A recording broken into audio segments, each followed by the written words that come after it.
ಮನೆಯಲ್ಲಿ ಕಟ್ಟಿ ಹಾಕಿದರೆ ಒಂದು ಗಿಳಿಯನ್ನು ತಂದು ರಕ್ಷಣೆ ಮಾಡೋದು, ಮನೆಯಲ್ಲಿ ಆಕ್ವೇರಿಯಂ ಮಾಡಿ ಮೀನುಗಳನ್ನು ಇಟ್ಟುಕೊಳ್ಳುವುದು, ಅವು ಎಲ್ಲವೂ ಶಾಪ ಹಾಕುತ್ತಂತೆ. ಮಹಾಭಾರತದಲ್ಲಿದೆ, ಈ ಯಜಮಾನನಿಗೆ ಕೈಕಾಲು ನೋವು ಬರಲಿ, ಅವನ ಮಾನಸಿಕ ಚಿಂತೆ ಬರಲಿ, ಅವನು ಹಾಳಾಗಿ ಹೋಗಲಿ ಅಂತ ಬಂಧನಕ್ಕೆ ತುತ್ತಾದ ನಾಯಿ, ಬೆಕ್ಕು, ಮೀನು, ಗಿಳಿ ಈ ಎಲ್ಲ ಪ್ರಾಣಿಗಳು ಶಾಪ ಕೊಡುತ್ತಂತೆ. ಇಷ್ಟಾಗಿ ಈ ಪಾರಿವಾಳ ಗಿಳಿಗಳೆಲ್ಲ ಮನೆ ಒಳಗಡೆ ಬಂದು ಏನಾದರೂ ಗೂಡು ಮಾಡಿ ಮೊಟ್ಟೆ ಇಟ್ಟರೆ ಅಕಾಲ ಮರಣ ಬರುತ್ತೆ ಅಂತ ಸೂಚನೆ ಅದು ಅಂತ ಹೇಳಿದ್ದಾರೆ. ಹಾಗಾಗಿ ಅವುಗಳನ್ನೆಲ್ಲ ಅತಿಯಾಗಿ ಪ್ರೀತಿಸಲಿಕ್ಕೆ ಹೋಗಬಾರದು. ಅವುಗಳು ಪ್ರಕೃತಿಯಲ್ಲಿ ಬದುಕಬೇಕಾದದ್ದು.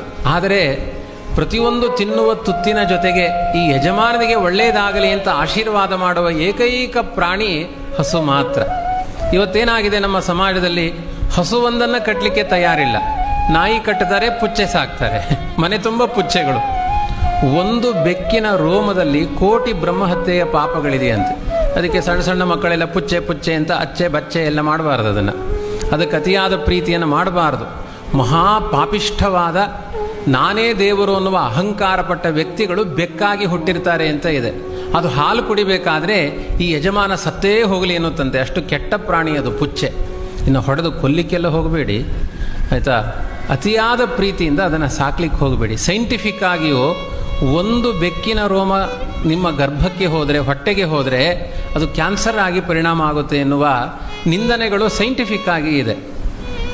ಪ್ರತಿಯೊಂದು ಪ್ರಾಣಿಗಳು ದ್ವೇಷ ಮಾಡುತ್ತೆ. ಯಜಮಾನನ ಹತ್ತಿರ ಬಂಧನ ಇಷ್ಟಪಡಲ್ಲ. ಹಾಕಿದ ಪದಾರ್ಥವನ್ನು ಸ್ವೀಕಾರ ಮಾಡುತ್ತೆ. ಅವುಗಳಿಗೆ ಪದಾರ್ಥಗಳನ್ನು ಕೊಡಿ, ಆದರೆ ಮಮತೆ ಬೇಡ. ಮಮತೆಗೆ ಯೋಗ್ಯವಾದ ಏಕೈಕ ಪ್ರಾಣಿ ಹಸು ಮಾತ್ರ. ಪ್ರತಿಯೊಂದು ತುತ್ತಿಗೂ ಯಜಮಾನನ ಮನೆಯಲ್ಲಿ ಬರುವ ಸಮಸ್ತ ಕಷ್ಟಗಳು ಪರಿಹಾರ ಆಗಲಿ ಅಂತ ಪ್ರತಿಯೊಂದು ತುತ್ತನ್ನು ತಿನ್ನಬೇಕಾದ್ರೆ ಯೋಚನೆ ಮಾಡುತ್ತಂತೆ ಹಸು.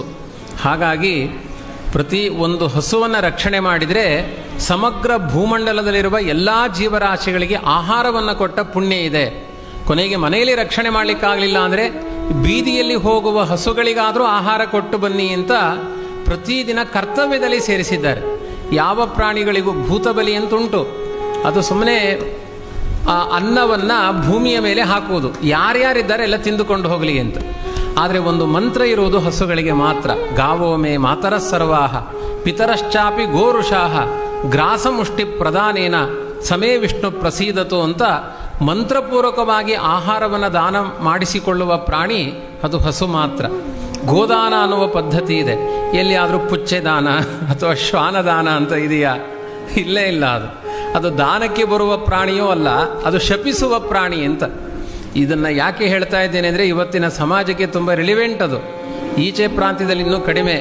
ನಮ್ಮ ಮೈಸೂರು ಬೆಂಗಳೂರಿನಲ್ಲಿ ಒಂದೊಂದು ನಾಯಿ ಸಾಕುವವನಿಗೆ, ಅದಕ್ಕೆ ನಾಯಿ ವಾಕಿಂಗ್ ಮಾಡಿಸುವವನಿಗೆ 35,000 ಸಂಬಳ ಉಂಟು. ಯಾವ ವೈದಿಕ ಬ್ರಾಹ್ಮಣನಿಗೆ ಇಲ್ಲ. ಇಬ್ಬರು ಹೊಟ್ಟೆ ಹಾಕಬಹುದು, ಬ್ರಾಹ್ಮಣನ ಹೊಟ್ಟೆ ತುಂಬಿಸಬಹುದು. 35,000 ಅದಕ್ಕೆ ಮೂತ್ರ ಮಾಡಿಸಿಕೊಂಡು ಬರುವವನಿಗೆ. ಇಂಥ ಅವಸ್ಥೆಗಳು. ಮತ್ತೆ ಅಲ್ಲಿದ್ದವರೆಲ್ಲ ಮನೋರೋಗಿಗಳೇ ಆಗ್ತಾರೆ. ನಾಯಿಯನ್ನು 5 ವರ್ಷ ಸಾಕಿ ನೋಡಿ, ನಿಮಗೆ ಮನೋರೋಗ ಜಾಸ್ತಿ ಆಗುತ್ತೆ ಅಂತ ಹೇಳಿದ್ದಾರೆ. ಹಸುವನ್ನು ಸಾಕಿ ನೋಡಿ, ನಿಮ್ಮ ಮನೆಯಲ್ಲಿ ಬೇಕಾದಷ್ಟು ಸಂತಾನ ಅಭಿವೃದ್ಧಿ ಆಗುತ್ತೆ, ಮನಸ್ಸಿಗೆ ಶಾಂತಿ ಸಿಗುತ್ತೆ ಅಂತ ಹೇಳಿದ್ದಾರೆ. ಇದನ್ನು ನಮ್ಮ ಸಮಾಜ ಅರ್ಥ ಮಾಡಿಕೊಳ್ಬೇಕಾಗಿದೆ. ಕಾರಿನಲ್ಲೆಲ್ಲ ಸಿಟಿಗಳಲ್ಲಿ ಪಕ್ಕದಲ್ಲಿ ಹೆಂಡತಿ ಕೂತ್ಕೊಳ್ಳೋದಿಲ್ಲ, ಹೆಂಡತಿ ಮನೆ ಕಾಯ್ತಾ ಇರ್ತಾಳೆ.